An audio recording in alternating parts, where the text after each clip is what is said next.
Oi, oi, oi. Gente, vamos lá. Então, bom dia, boa tarde, não sei que hora que você está assistindo, boa noite. Vamos começar então nossa última aulinha aqui, antes da segunda fase. Então, é a última aula, né, que vocês têm comigo nesse ano. E para sempre, né, porque todo mundo vai passar no vestibular. Amém, vamos lá, eu confio. Mas vamos lá, gente. Então, espero que vocês estejam bem. Vamos para nossa aulinha hoje de ecologia. Ah, eles podem pensar, putz, professor, mas ecologia já caiu na primeira fase. Já caiu, né, no duas questões de ecologia. Caiu uma de teia alimentar e outra de uso de agrotóxico, né, de agricultura.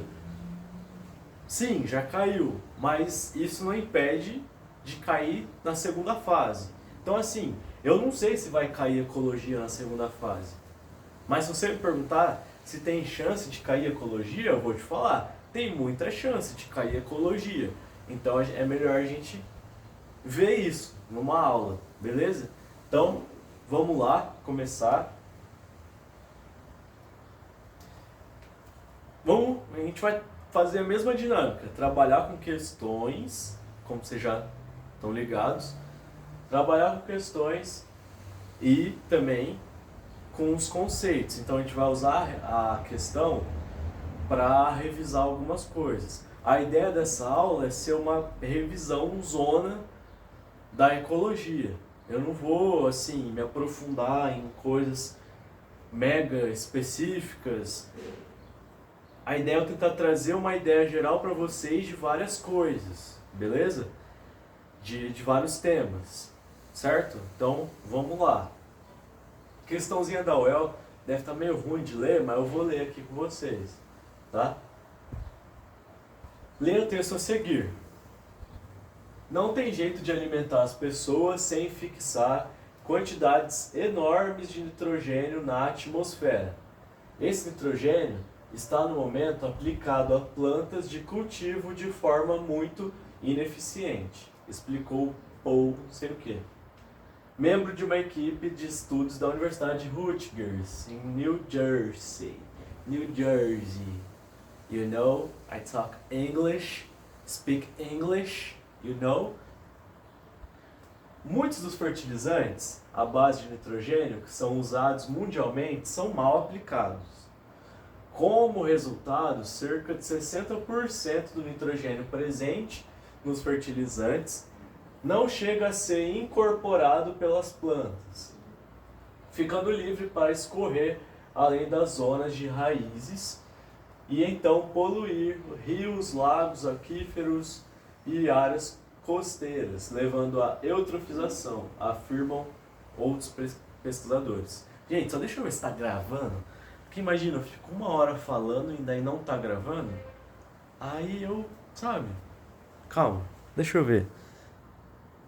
Ah, tá gravando sim. Então tá. Só para garantir, né? Vai que. Então, resumo desse texto. Tem um pesquisador lá de uma universidade lá nos Estados Unidos que ele fala o seguinte, que muitos fertilizantes usados na agricultura são à base do nitrogênio. Então a gente sabe que o nitrogênio é um elemento químico que ele é importante para a vida na Terra, tá? Já explico melhor por quê.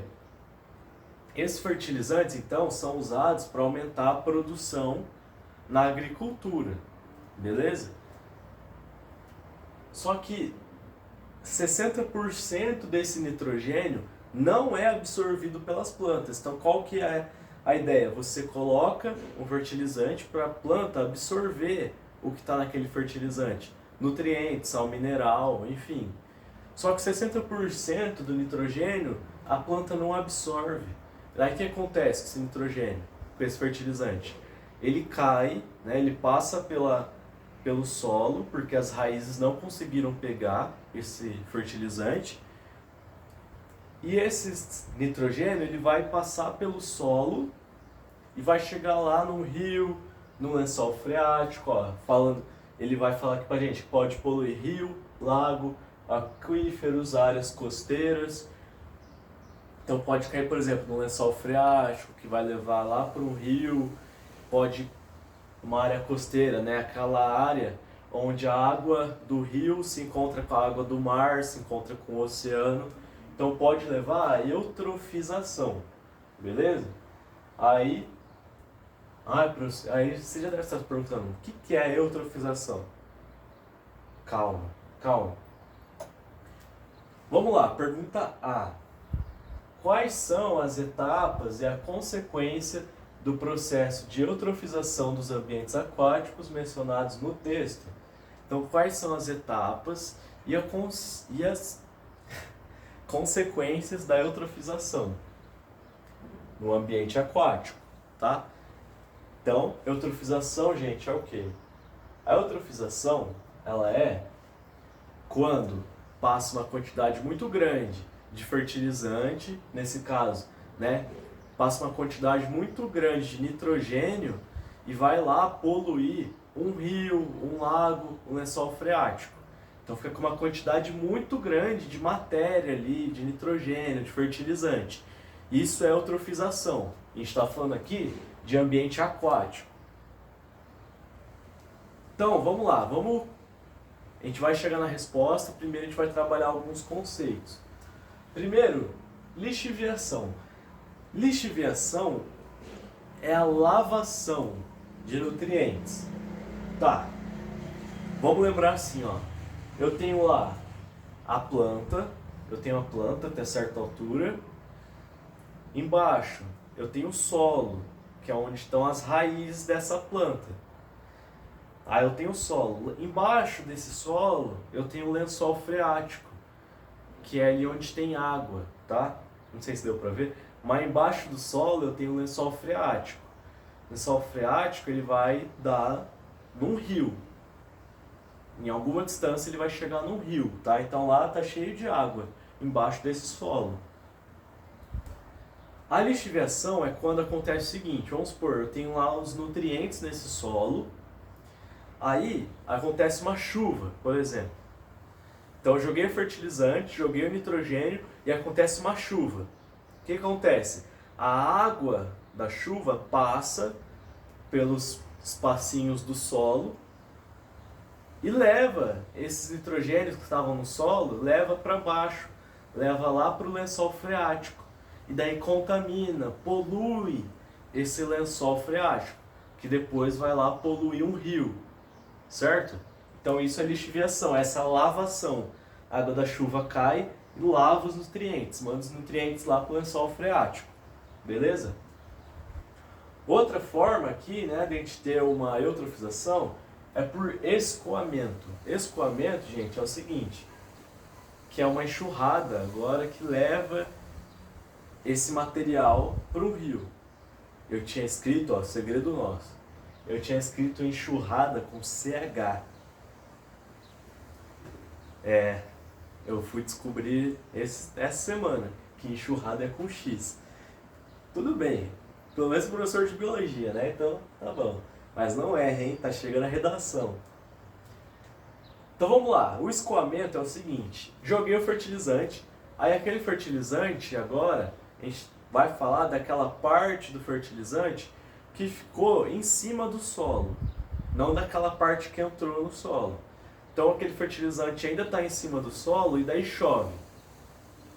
Vamos supor, uma chuva muito forte, muito forte. O que vai acontecer?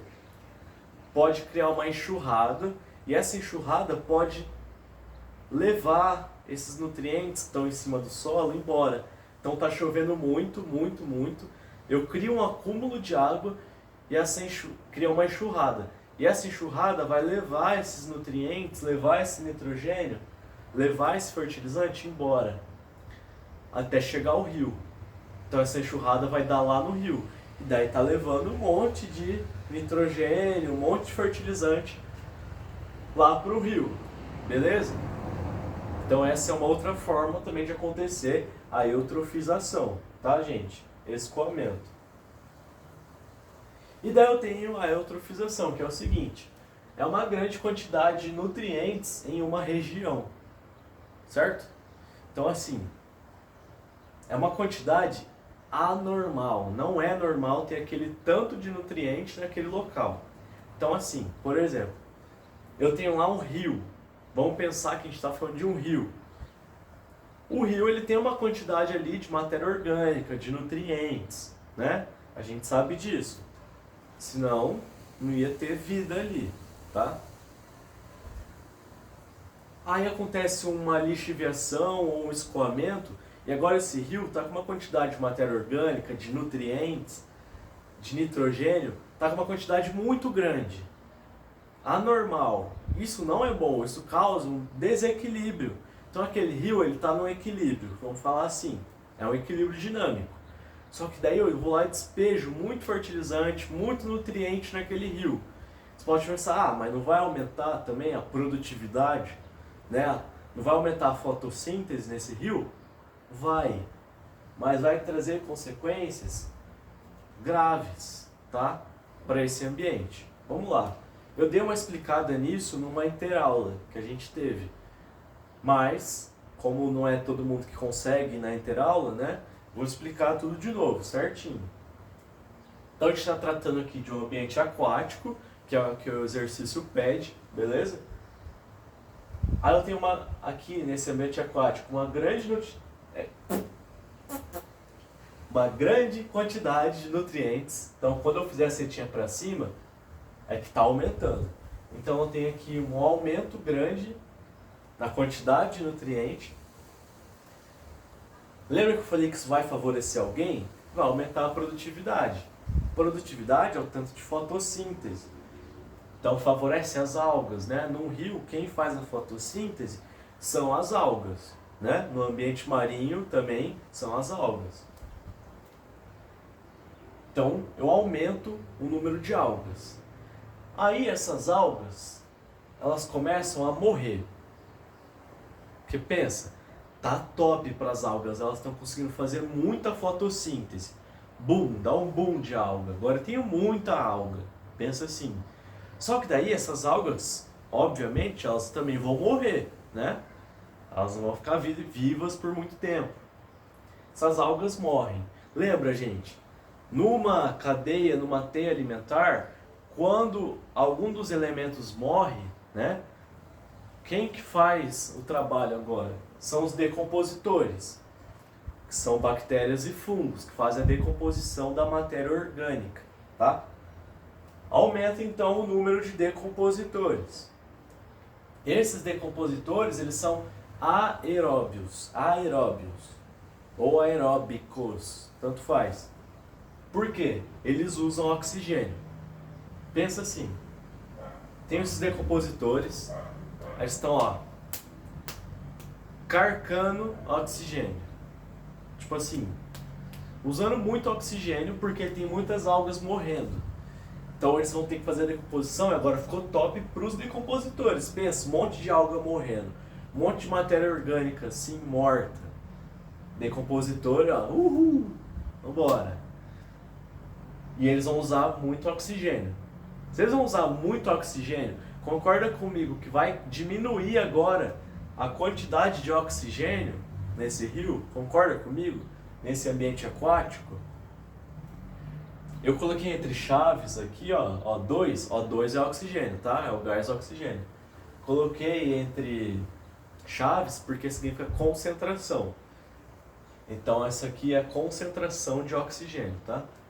Então os decompositores estão usando bastante oxigênio, porque eles são aeróbios.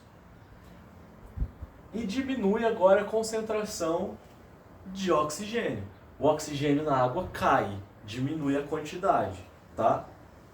O que vai acontecer? Pensa assim, os animaizinhos precisam de oxigênio para respirar? Pensa, a gente precisa de oxigênio para respirar? Sim, né? Somos animais. Os outros animais também precisam igualmente de oxigênio. Então os peixes e os outros animais, até coloquei uma cruzinha aqui, ó, eles vão de Pelé, vão de Rainha Elizabeth, tá? Todo respeito aí, mas vão morrer. Então os peixes começam a morrer. Os outros animais também, tá? Não tem só peixe no rio. Tem crustáceos, tem moluscos, tá? Tem outros animais também. Então esses animais começam a morrer, beleza? Porque está caindo a quantidade de oxigênio, eles começam a ficar sem oxigênio, eles morrem. Lembra? As células precisam produzir energia. Uma célula sem oxigênio não consegue produzir energia. Se ela não consegue produzir energia, essa célula morre. Conforme as células vão morrendo, o organismo inteiro morre. Beleza? Então, tem uma morte desses peixes. Aí pensa assim agora. Eu tenho pouco oxigênio na água, pouco oxigênio, e eu tenho muitos animais morrendo. Quando alguém morre, quem que entra em cena, gente? Decompositores. Só que agora, como eu tenho pouco oxigênio, vai ser outros tipos de decompositores. Continua sendo bactérias e fungos, mas agora de outros grupos, tá? De bactérias e fungos. Vão ser decompositores agora anaeróbios. Esse AN no começo é uma negação. Então são aqueles decompositores que não usam oxigênio, anaeróbios, tá? Então são decompositores que não usam oxigênio, beleza? Então eu tenho pouco oxigênio na água, tenho vários animais morrendo, decompositores anaeróbios que não precisam de oxigênio, fazem a festa, beleza? Sugestão, pesquisa aí, eutrofização na Lagoa Rodrigo de Freitas. É uma lagoa lá no Rio de Janeiro que aconteceu esse processo. Aí você vai ver uma camada de peixes mortos, mas é muito peixe morto, tipo, muito, tá? É isso aqui, beleza? Espero que sim. Então, vamos responder a pergunta, rapidinho, tá? Se quiser pausar o vídeo e tentar responder, top também, beleza? Letra A, quais são as etapas e a consequência do processo de eutrofização dos ambientes aquáticos mencionados no texto? Então, quais são as etapas? São essas as etapas. Você poderia fazer um esqueminha assim, ou você poderia escrever, tá? Mas são essas as etapas aqui. De alguma forma, você teria que colocar isso, tá? A outra pergunta é a consequência. A consequência, gente, qual que é a consequência do processo de eutrofização? A morte de peixes, diminui a concentração de oxigênio na água, né? Então essas são as consequências, beleza? Tem gente passando aqui, eu tô na sala da minha casa, aí dá pra ver a rua aqui. Letra B é tranquila. Embora existam consequências negativas graves para o meio ambiente, decorrentes das atividades humanas relacionadas à fixação e à utilização do nitrogênio, este elemento é essencial à vida. Determine as classes de moléculas orgânicas que são sintetizadas pelas plantas, a partir dos produtos da fixação do nitrogênio. Então, assim, quais moléculas orgânicas, então a gente está falando de compostos orgânicos, que são formados por nitrogênio, que tem nitrogênio na composição. O que é formado por nitrogênio? Vamos lembrar, moléculas orgânicas, compostos orgânicos, são o quê? Proteínas, lipídios, os ácidos nucleicos que formam DNA e RNA e carboidratos, quase que eu esqueço, tá? Então esses são os compostos orgânicos. Quais que são as moléculas que são sintetizadas usando o nitrogênio? Então a gente vai ter que lembrar lá que, primeiro, são os aminoácidos. Os aminoácidos, na estrutura deles, tem o nitrogênio, tá? Quem tiver dúvida, gente, pega lá no Drive essa aula que tá lá, na Biologia 1, tá? Eu que dei essa aula. Eu não vou me aprofundar nisso agora, tá? Não é o foco. Então os aminoácidos, eles formam a proteína. Uma proteína são vários aminoácidos ligados um no outro. É uma cadeia de aminoácidos. E os aminoácidos têm o nitrogênio na sua composição. O outro tipo de molécula orgânica são os ácidos nucleicos, tá? De novo, ácido nucleico, ele é formado por nucleotídeos. Então são vários nucleotídeos ligadinhos um no outro para formar um DNA ou um RNA, que são os ácidos nucleicos, tá? Nesses nucleotídeos que vão se ligando para formar um DNA, cada um deles tem uma partezinha que chama base nitrogenada. Ah, professor, o que é base nitrogenada? Eu não lembro. Muito simples. Adenina, timina, citosina e guanina. Ou, no caso do RNA, é a uracila. E o DNA tem a timina. Beleza? Lembra sempre que a adenina se liga com timina, ou se for no RNA, a adenina se liga com uracila e citosina sempre se liga com guanina, independente se é DNA ou RNA. Ai, professor, o DNA tem qual mesmo? Eu não lembro. Lembra que o DNA ele fala assim: soy loco por timina. Soy loco por timina. Haha, tá risado. Então, o DNA tem a timina. E esses aqui, adenina, timina, citosina e guanina e uracila, são as bases nitrogenadas. O nome já diz, tem nitrogênio. Beleza? Vamos dar algumas revisadinhas agora, tá? Então, vamos trazer algumas revisões. Já respondemos a questão, tá? A questão está respondida. Ciclos biogeoquímicos. É o ciclo, né, de alguns elementos que a gente tem no planeta que são muito importantes para a vida. Então a gente tem vários ciclos: ciclo da água, ciclo do carbono, o ciclo do fósforo, ciclo do potássio, ciclo do nitrogênio, ciclo do oxigênio e por aí vai. Não vou me aprofundar em cada um. Quem quiser revisar, manda bala, hein? Aproveita o feriadão aí. Vou falar para vocês só do ciclo do nitrogênio. A questão trouxe o nitrogênio, eu vou dar uma falada ali um pouquinho mais aprofundado. Eu tenho, então, no ar, uma boa parte do ar, quase 80% do ar é nitrogênio, tá? 78% é nitrogênio e 20% mais ou menos é oxigênio. O resto é CO2 e outros gases. Aí o nitrogênio atmosférico, que é o nitrogênio que está no ar, ele está nessa forma aqui, N2. Esse N2, a gente não consegue respirar ele e as nossas células não pegam ele assim. Tipo, a gente respira e o nosso corpo pega esse nitrogênio. Não, nosso corpo só consegue pegar o oxigênio. Então, se a gente está respirando oxigênio, nosso corpo vai lá e pega, lá no pulmão. E esse oxigênio vai para o sangue e vai para o nosso corpo. Mas o nitrogênio, nosso corpo não consegue pegar.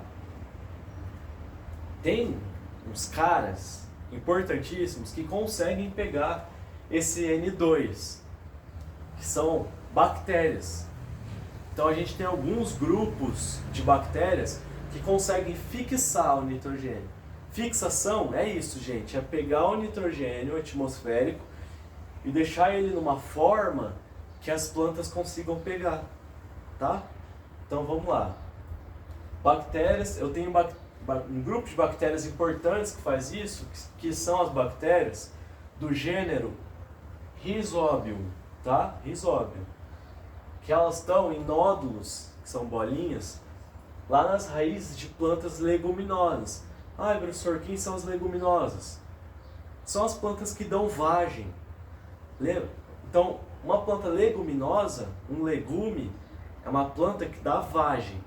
Então, soja, feijão, ervilha, tem o flamboyant, que é um fruto, tem uma arvorezinha que chama tipuana e outros. Eu não vou lembrar todas as plantas que dão vagem, tá? Mas tem umas bactérias nas raízes dessas leguminosas, que são as bactérias Rhizobium, que elas conseguem fazer isso aqui, ó, tá? Não é só esse grupo, mas esse é o grupo principal, assim. Então elas fazem isso, pegam o nitrogênio atmosférico,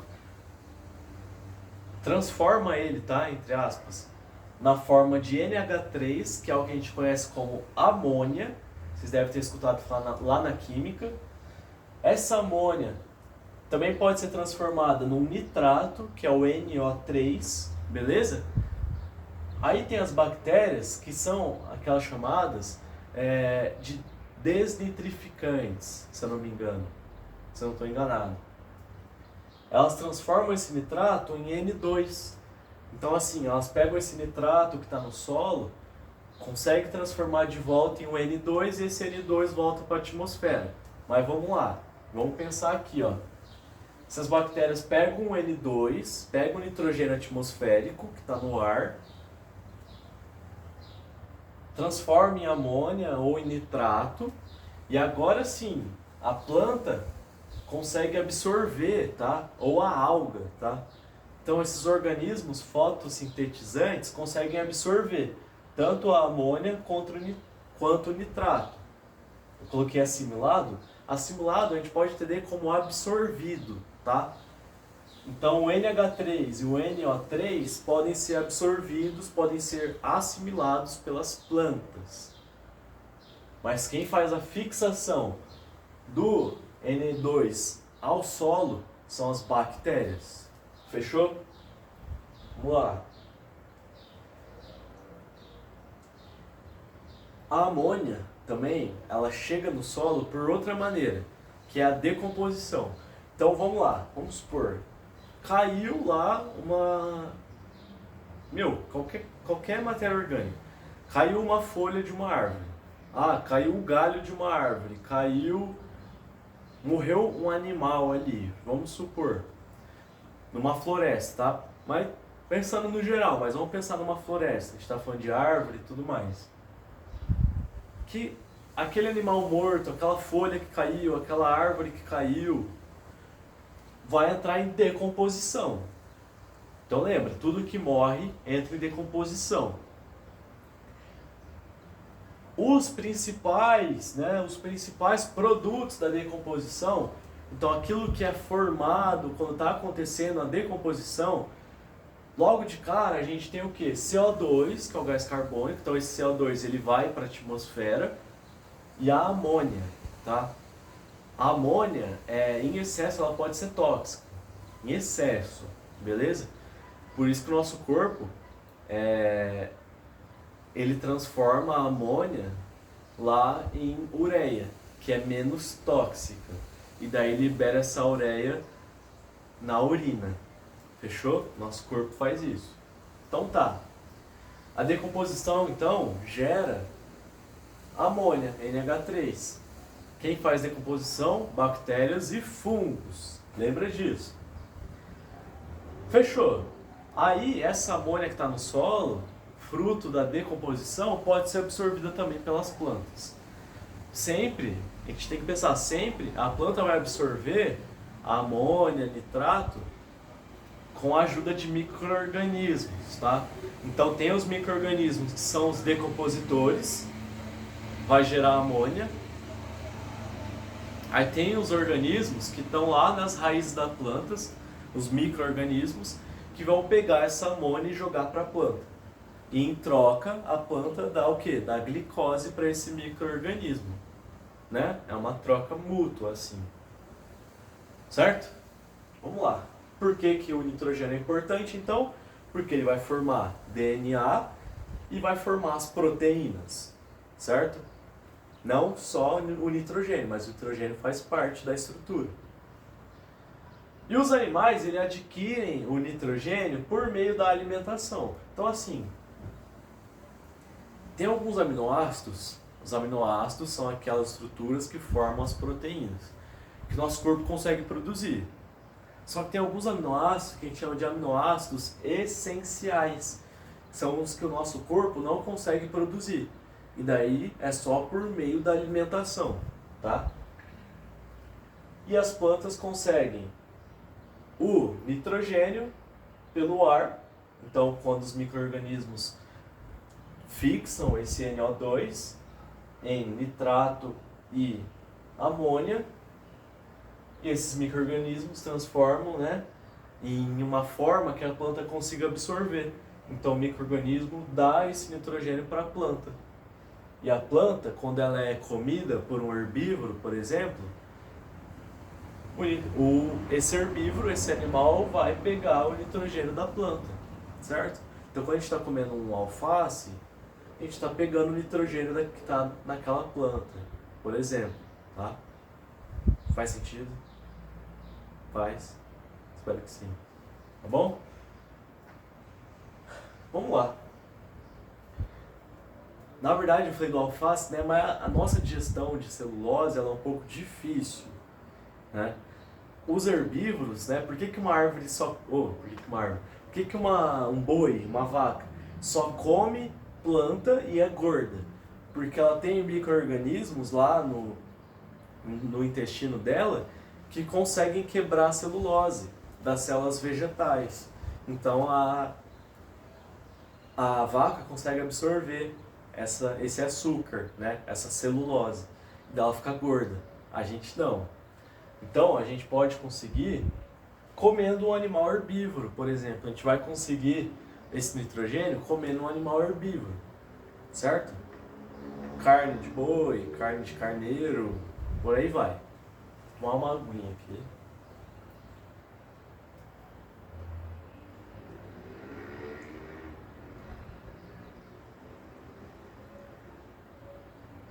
Vamos lá.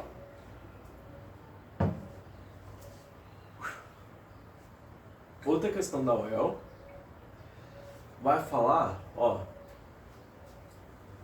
de uma curva de crescimento populacional. Então eu tenho a curva 1 e a curva 2, duas curvas. Esse eixo aqui é o número de indivíduos, então conforme a curva cresce, vai para cima, está aumentando o número de indivíduos da população. E esse gráfico, e essa linha aqui, o eixo X, é o tempo. Então, conforme eu vou indo aqui para a direita, vai passando o tempo. E conforme eu vou indo para cima, vai aumentando o número de indivíduos. Tranquilo. Aí o Darwin, o cara da evolução, né? Ele fala assim, ó. Não há exceção à regra segundo a qual organismos aumentam em uma taxa tão elevada que, se não forem destruídos, a Terra logo seria coberta pela progênie de apenas um par. Mano, difícil entender, mas é o seguinte, não é uma regra na natureza. Se não tiver nada que limita o crescimento de uma população, lembra, população é o conjunto de indivíduos da mesma espécie no mesmo local e ao mesmo tempo. Se não tiver nada impedindo o crescimento dessa população, ela vai se reproduzir, vai crescer, até que uma hora vai habitar o planeta inteiro. Então vamos supor, essa população ela não morre, os organismos não morrem. Os organismos sempre estão juntos, sempre estão se reproduzindo, tá? Reproduzindo, um monte de filhote, e logo fica adulto, e reproduz, por aí vai. E então nasce muito filhote e eles se reproduzem rápido, a reprodução é alta, né? O que aconteceria? Eu já vou dar o spoiler aqui. Aconteceria essa curva aqui, ó. A curva 1, tá? Essa curva 1, se não tiver dando para ler a questão, tenta pausar e tirar um print, mas se não der para ler, pega lá no Drive e já vai tentando responder. Curva 1, aqui eu estou falando de potencial biótico, que é o que eu expliquei para vocês. Se uma população não tivesse controle, não tivesse limite, ela ia ficar crescendo até dominar a Terra. Aí a Terra só ia ter a população de uma espécie. Então o número de indivíduos ia sempre crescer. O que acontece de verdade é isso aqui, é a curva de crescimento real. Aqui, ó, como que ela é. Tem alguns fatores que controlam o crescimento de uma população. Então, a população, ela pode até crescer bastante, mas chega uma hora que ela chega no limite ali, ela não cresce mais. O número de indivíduos não aumenta mais. Aí a questão vai perguntar também de taxas. Cite 3 exemplos de taxas que interferem no tamanho de uma população ao longo do tempo. Taxas, então, que vão interferir no crescimento de uma população.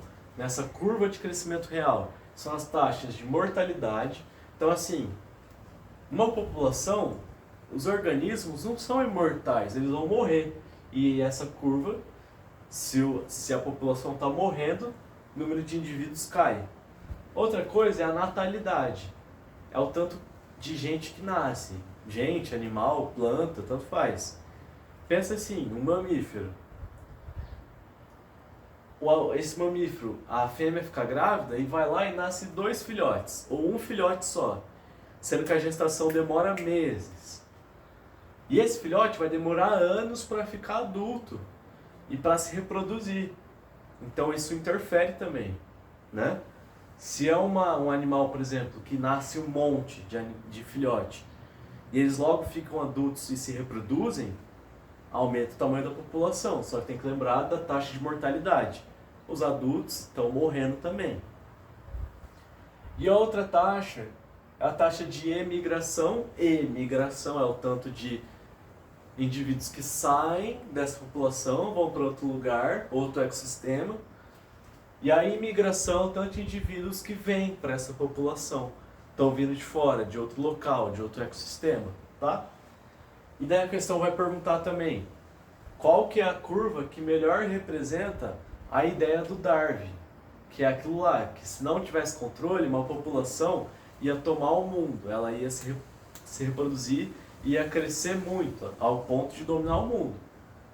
A curva que melhor representa essa ideia é a curva 1, a curva do potencial biótico, beleza? Que é isso aqui, ó, não tem o limite, essa população não tem limite. Ela vai crescer até ganhar o mundo. Beleza? Espero que sim. Aqui é a expectativa de resposta. A gente falou de 3 taxas que controlam o crescimento de uma população. Taxa de natalidade, é o tanto de gente que nasce. Taxa de mortalidade, é o tanto que morre. E a taxa de emigração e imigração, o tanto de organismo que sai e o tanto que entra nessa população. Só que a ação humana, a ação antrópica, também pode controlar esse crescimento populacional, certo? E olha aqui, isso aqui, ó, essa linha aqui é chave pra gente. A ação humana pode reduzir a biodiversidade de um ecossistema. Biodiversidade é o quê? Bio significa vida, diversidade, diversidade, é o tanto que é diferente. Então a biodiversidade é o tanto de espécies, né? O tanto de populações que eu tenho ali naquele ecossistema, naquele espaço, vivendo juntos, tá? Isso é biodiversidade, a gente sabe que o ser humano consegue reduzir essa biodiversidade. Como? Por queimadas não naturais. Aí você vai falar, queimada? Ah, professor, mas e o cerrado que pega fogo sozinho? A queimada do cerrado ela é natural e ela é essencial para o cerrado. Por isso que o cerrado ele é uma savana, né? Plantas pequenas, arbustos, aquelas árvores que não são grandes, são todas torcidas assim. Tem floresta no cerrado? Tem. Mas a maior parte do cerrado é savana, vegetação baixa, por causa do fogo, tá? Se eu vou lá e eu dei esse exemplo na interaula, eu começo a queimar o cerrado todo ano, de propósito. Porque o cerrado ele queima, né? Tem um incêndio lá natural a cada 4, 5, 6 anos. Beleza. Se eu começo a queimar o cerrado todo ano, começo a queimar esse cerrado, chega uma hora que aquela vegetação não vai se desenvolver mais. Porque ela tá começando a crescer, eu vou lá e taco fogo. Não sei. Às vezes para plantar, né, fazer agricultura. Não sei, por algum motivo. Ou se tipo assim, eu fico evitando essa queimada. Então eu fico lá, eu fico assim, ó, nossa, eu moro aqui no meio do cerrado, não pode pegar fogo, senão vai pegar fogo na minha casa, em algum lugar importante. Aí quando começa a pegar fogo, então cai um raio lá, começa a pegar fogo. Você vai lá, apaga o incêndio. Aí fica lá 10 anos sem pegar fogo. Quando isso aqui, quando o cerrado pegar fogo naturalmente, vai ser um fogo devastador, porque juntou muita planta ali, juntou muita matéria que não era para ter juntado, não era para as plantas terem crescido tanto. Então, quando pegar fogo, esse fogo vai acabar com tudo, vai ser devastador. Pode acabar com aquele ecossistema ali, com aquela região, beleza? Pode ser que nunca mais nasça uma planta ali naquele local, uma árvore, um arbusto, por exemplo. Outra ação humana que pode diminuir a biodiversidade, a introdução de espécies não nativas, que podem se tornar invasoras. Eu vou falar melhor disso, vocês vão entender por que isso é importante. Desmatamento e construções, não preciso nem falar para vocês. Desmatamento, chega lá na floresta, limpa aquele local, derruba um monte de árvore, às vezes para construir alguma coisa, né? Às vezes para agronegócio, né? Agricultura, para você plantar naquele local. E as construções também podem ser, por exemplo, uma hidrelétrica num rio. Então você trava o fluxo daquele rio. Aí pensa assim, tinha um peixinho que ele tinha que subir o rio para botar os ovos. Aí depois dos ovos, os filhotes, né, que nasciam, tinham que descer esse rio para se reproduzir lá embaixo. Vamos supor que a espécie é assim. Aí você vai lá e constrói uma hidrelétrica no meio do rio. Aí os adultos não conseguem mais subir para desovar. Se não conseguem mais subir, eles vão morrer e não vão desovar. Com isso a espécie acaba, a espécie é extinta, tá? Só um exemplinho aí para vocês terem na cabeça. Outro fator, outra ação humana, a poluição e o aquecimento global antropogênico. Eu também vou falar mais disso. Vamos lá. Poluição e aquecimento global antropogênico. Antropogênico porque é causado pelo ser humano, pelo homem. O que causa, né? O que esse aquecimento global causa? Derretimento das calotas polares, então aqueles blocos de gelo enormes. No Polo Sul, no Polo Norte, eles derretem. Eles caem na água. Isso vai aumentando o nível do mar. E isso diminui o habitat de vários animais lá do polo. Então assim, um urso polar, por exemplo, que tinha um lugar, uma área gigantesca para ele viver. Com o tempo, ele tem um pedacinho para viver. Tá tudo sendo coberto por água, porque aquele gelo tá derretendo. Isso é ruim, tá, gente? Isso é ruim para o nosso planeta. Pensa também que esse gelo... Estão ouvindo? Pensa que esse gelo, ele reflete a luz do sol. A neve reflete a luz do sol. Então a luz do sol bate e volta. Aí não fica tão quente. Se esse gelo derrete, não tem tanta neve ali para refletir a luz do sol. Então a luz do sol ela é absorvida. Aí o gelo vai derretendo, tá? Aquelas calotas polares, aqueles blocão de gelo vão derretendo. Isso é péssimo, né? Péssimo. O aumento da temperatura média do planeta. Então assim, os ecologistas, né, os defensores do meio ambiente, eles estão desesperados porque a temperatura do planeta pode aumentar, a temperatura média do planeta pode aumentar em 1 grau nos próximos, sei lá, 30 anos, 50 anos. Isso seria, assim, catastrófico, né? É péssimo para os organismos. O aumento do nível do mar também, tá? Várias cidades ficariam submersas. Se o mar aumenta em 1 metro, 2 metros, pode parecer pouco, mas teriam cidades que ficariam embaixo d'água, tá? Então é bem, assim, drástico mesmo. O que é? Eu vou explicar para vocês o que é o aquecimento global. Eu tenho a potencialização do efeito estufa por grande emissão de CO2 e metano. CO2 e metano são gases que a gente chama de gases do efeito estufa. Vamos lá. O efeito estufa, naturalmente, ele não é ruim. Efeito estufa é o seguinte: eu tenho lá a troposfera, que é uma camada lá da atmosfera. Aí a luz do sol passa, bate na Terra e volta. Então essa luz do sol, ela vem aqui, Aí a Terra absorve essa luz e pode... Essa luz não, né? Essa radiação solar, essa energia solar.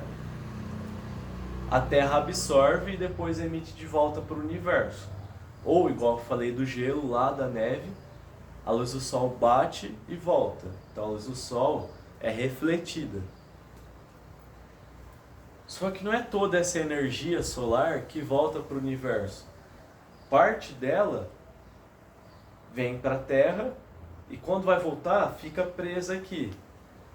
E daí mantém essa radiação solar aqui na Terra, na nossa atmosfera, que faz com que a Terra fique quentinha, que é o que possibilita a vida. Então retém parte desse calor, parte dessa energia na Terra. Isso chama efeito estufa. Sem o efeito estufa, a gente não estaria aqui, beleza? Ele mantém a energia, parte da energia, na Terra. Só que o que a gente tem é, como eu tenho uma grande emissão de CO2 e metano, esse efeito estufa ele é potencializado. Então agora eu estou retendo, como agora eu tenho mais gases aqui do efeito estufa, mais CO2, por exemplo, mais energia solar é retida dentro da Terra. Então, ao invés de eu reter esse tanto aqui de energia dentro da Terra, eu estou retendo, eu estou mantendo aqui na atmosfera esse tanto de energia solar, e daí volta para a Terra. Isso aumenta a temperatura. Se aumenta a energia solar, aumenta a temperatura da Terra, beleza? Aí o aumento de CO2 também, o aumento de CO2, ele pode afetar os... Para! Para! O CO2,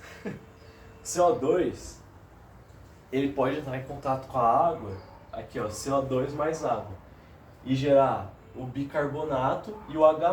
O H+, ele diminui o pH, não só na água, mas ele diminui o pH. Isso pode afetar o esqueleto calcário dos corais, tá? Calcário porque é de carbonato de cálcio.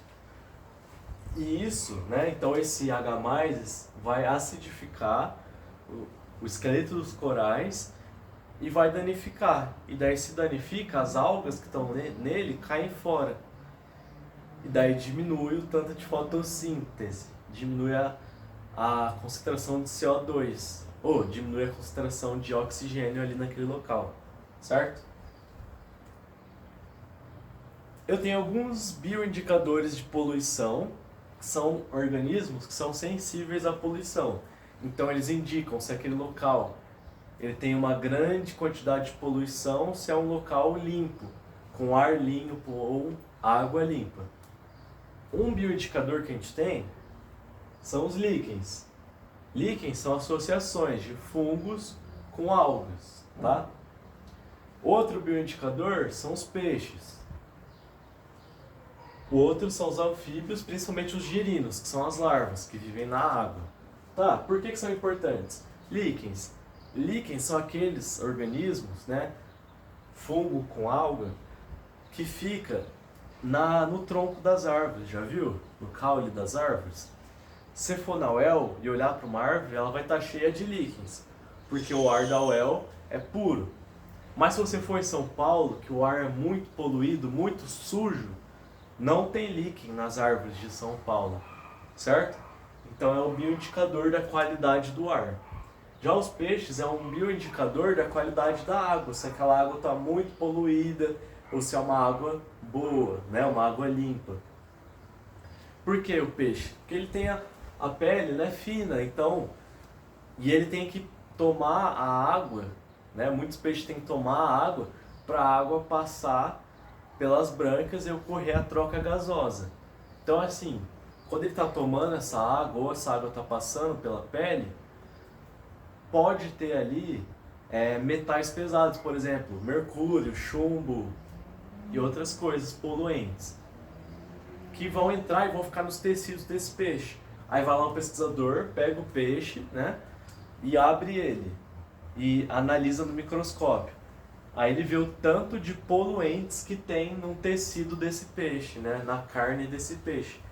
Então ele é um bioindicador pra gente, o quanto que aquela água está poluída, certo? O pessoal da UEL faz isso, gente, usando peixes e girinos para ver o quanto que o Lago Igapó está poluído, tá? Então lá no Lago Igapó, nos peixes do Igapó, nos girinos do Igapó, você encontra poluentes, né, metais pesados nos tecidos deles. Fechou? Essa aula vai ficar longa, hein? Meu Deus. Vamos lá. Marcha. E o desmatamento, gente, ó, qual que é o impacto que ele causa na biodiversidade? Acelera a extinção de espécies, a poluição também acelera a extinção de espécies, tá? Então, tô desmatando. Se eu estou desmatando, eu estou acabando com o habitat. Habitat é onde aquela espécie vive. Então, se eu estou desmatando, eu estou acabando com o habitat daquela espécie. Aquela espécie pode ficar sem habitat, ela pode morrer, a espécie toda. Ela pode ser extinta, beleza? E a fragmentação de habitats e ecossistema. Então, fragmentar é o quê? É o separar, né? É o degradar mesmo. Então eu tenho lá um habitat, um ecossistema, vamos supor que é uma floresta. Aí eu desmato aqui no meio. Fragmentei.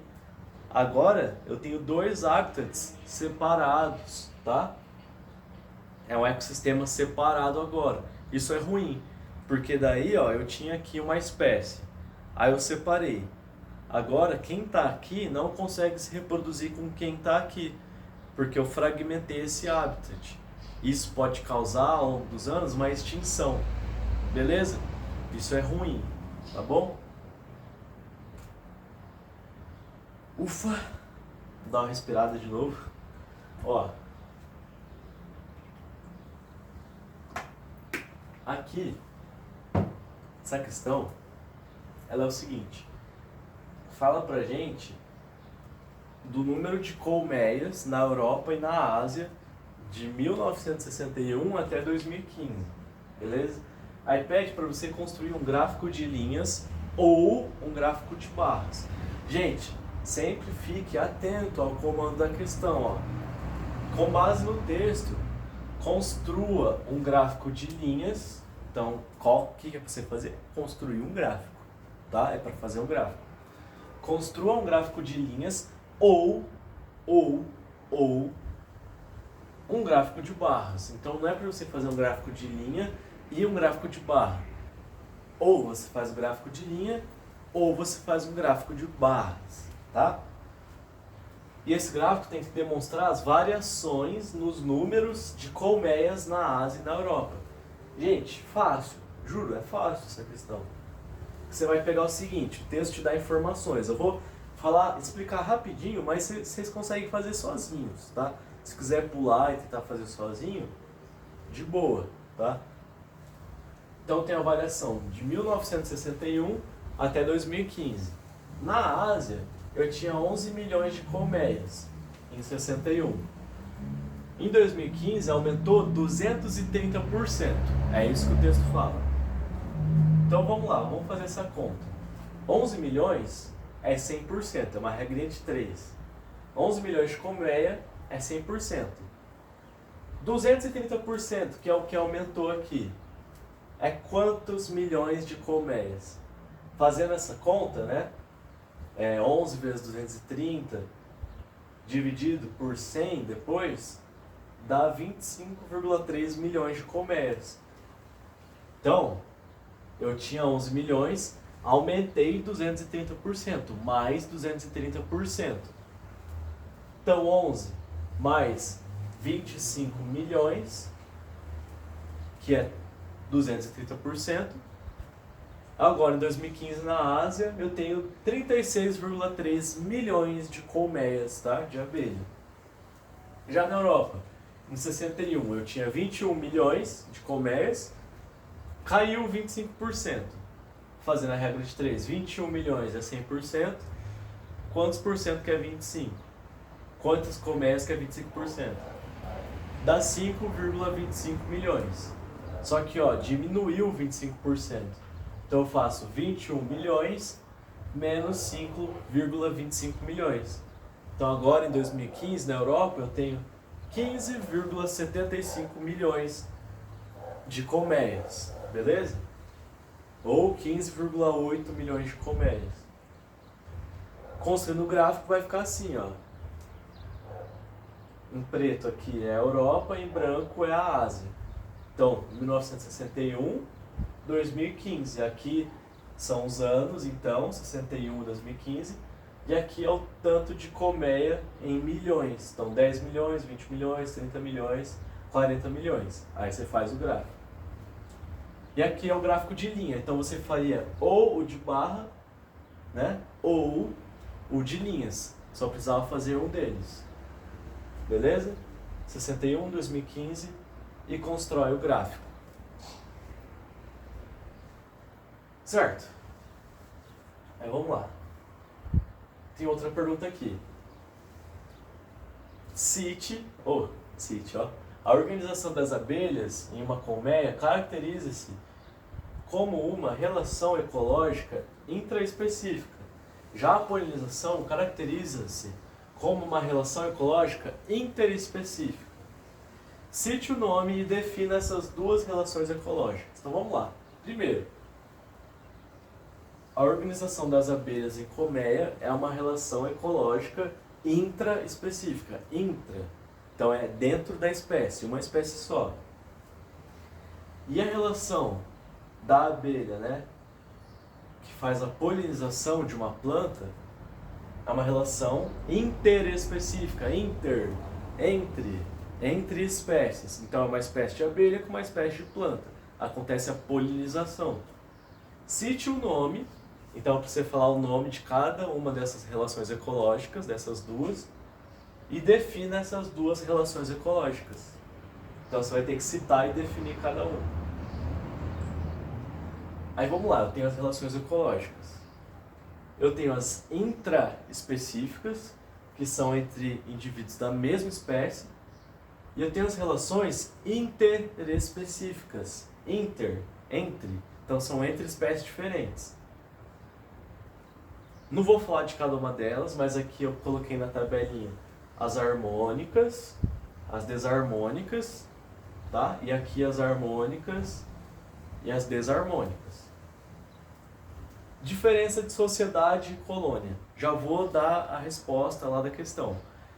A relação ecológica que acontece na colmeia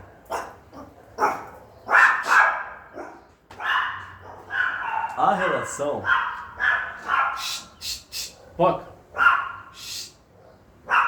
Poca, para. Bom, ao vivo é assim, né? Vamos lá. Eu tenho a sociedade, que é o que acontece nas abelhas. Então, dentro de uma colmeia, eu tenho as abelhas lá e elas estão separadas. Tipo assim, elas não tão, o corpo delas não está ligado. Cada uma tem a sua função. Tem uma que produz o mel, outra que sai para pegar o pólen, tem a abelha rainha que se reproduz, né? Então tá. Isso é uma sociedade. Tem uma sociedade. Cada uma tem a sua função. Cada organismo tem a sua função. Só que todos estão juntos no mesmo lugar. Só que o corpo deles não está ligado um com o outro. Ô Felipe, pega a Pix. Aí eu tenho a colônia. A colônia é quando tá todo mundo junto, só que eles estão juntos mesmo. Juntos anatomicamente. Então o corpo deles está ligado. Então assim, já viu a caravela portuguesa, aquele animal que é um quinidário? Aquilo lá é uma colônia. Então são vários animais que se ligam. E parece uma coisa só, um animal só, mas é uma colônia. Porque o corpo se ligou. É uma junção anatômica, tá? Aí, deixa eu mostrar a Pix. Gente, ó. Olha aqui. Essa é a minha cachorrinha, Pipoca. Muito brava. Dá oi. Olha que bonitinha, ó. Ela é muito manhosa, é uma pincher manhosa e fofinha, tá? Tchau. Vai. Tá. Aí das interespecíficas, eu queria chamar a atenção para essas duas aqui. Então, perguntava qual que era a relação da abelha com a planta, né? Que é a polinização. Qual que é o tipo de relação ecológica que é a polinização. Então vamos lá. Você poderia falar tanto mutualismo quanto protocooperação. Qualquer um dos dois estaria certo. Mutualismo é o seguinte, é quando um depende do outro para sobreviver. Vamos pensar assim, abelha e planta. A abelha precisa daquela flor para comer o açúcar, comer o néctar e daí sobreviver. E se a abelha não polinizar aquela flor, não vai ter fecundação, não vai ter fruto. Então aquela planta, se aquela árvore pode morrer e acabou. Ela não deixou descendentes porque não teve polinização. A gente pode pensar assim, então não seria um mutualismo, um depende do outro. Mas se a gente pensar que é uma protocooperação também pode ser chamado de mutualismo facultativo. Facultativo porque ele não é necessário, é um mutualismo que não é necessário, não é essencial para a sobrevivência. Protocooperação é o seguinte, você me ajuda e eu te ajudo, mas eu não dependo de você para sobreviver e nem você depende de mim. Então vamos supor assim, protocooperação. Essa abelha, ela poliniza vários tipos de planta. Então ela não precisa chegar naquela espécie de planta para pegar o néctar, ela pode pegar em outra planta. Mas se ela chegou ali, porra, a planta está ajudando ela. E a abelha, ela vai ajudar aquela planta na fecundação. Só que vamos supor, aquela planta não precisa da abelha para polinizar. Ela pode ser polinizada por outro inseto. Um besouro, por exemplo, tá? Uma vespa, não sei. Uma borboleta. Então não depende da abelha. Mas se a abelha chegou ali para polinizar ela, opa, tá me ajudando também. Então seria o mutualismo facultativo ou protocooperação. Agora, se essa planta depende da abelha, daquela abelha, só de abelha, para a polinização, e a abelha depende daquela planta específica, daquela espécie, para conseguir o néctar, então aí seria mutualismo. Uma depende da outra para sobreviver. Fechou? Deixei um materialzinho lá no Drive, tá? Lá na aula, para quem quiser ler. Isso é para leitura. Vai falar de cada relação ecológica, beleza? Aí são essas páginas. E aqui a nossa expectativa de resposta. Fechou? Eu vou encerrar por aqui essa parte, porque eu tô gravando no celular do meu irmão, ele precisa sair de casa. Então eu vou encerrar, aí eu coloco uma parte 2, faço uma parte 2. Mas já tá acabando, a parte 2 vai ser mais rápida, eu prometo. Qualquer dúvida, bota nos comentários aí, ou me manda no WhatsApp, no Instagram, não sei. Mas não fiquem com dúvidas. Então, espero que eu tenha sido claro, gente. Fechou?